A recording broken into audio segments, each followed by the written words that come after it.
Praise the lord. ప్రభువైన యేసుక్రీస్తు నామమున మీ అందరికీ శుభాభివందనములు. దేవుని భాగంలో నుండి రోమీయులకు రాసిన పత్రిక 9వ అధ్యాయం 20వ వచనం.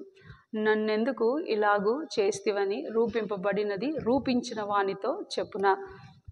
ఒక ఊరిలో ఒక కుమ్మరివాడు తన యొక్క సారె మీద కొన్ని పాత్రలు చేయడానికి ప్రయత్నం చేస్తూ ఉన్నాడు.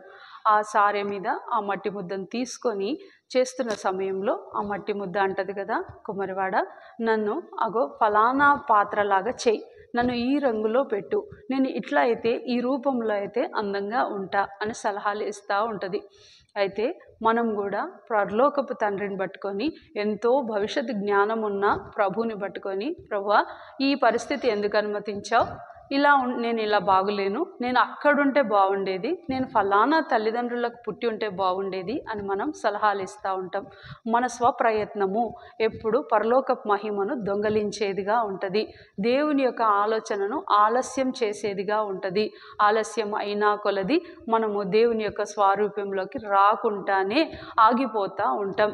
ఒకవేళ అలాంటి ప్రార్థనలు నీ జీవితంలో కూడా ఉంటే దయచేసి ఇవాళ నుంచి ఇవి నాలో నుండి తీసివేయండి అని ప్రార్థన చేద్దాం. మీరు కూడా ఒకవేళ ఇటు ప్రార్థనతో ఏకీభవిస్తే తలలు వంచండి, ప్రార్థన చేసుకుందాం.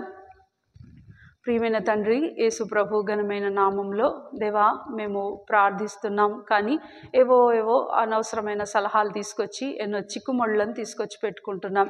ఆ చిక్కుముళ్ళు మమ్మల్ని ఎంతో ఇబ్బంది పెడతా ఉన్నాయి.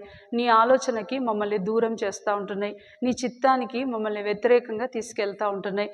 అటువంటిది అనవసరమైనవి మాలో నుంచి తీసివేసి నీ ఇష్టం వచ్చినట్లుగా మమ్మల్ని దిద్దుము. నువ్వు మంచి కుమ్మరి వాడవు, నీ రూపంలోకి వచ్చుటకు మాకు సహాయం దయచేయమని ప్రార్థిస్తూ యేసయ్య నామంలో ప్రార్థిస్తున్నాం తండ్రి.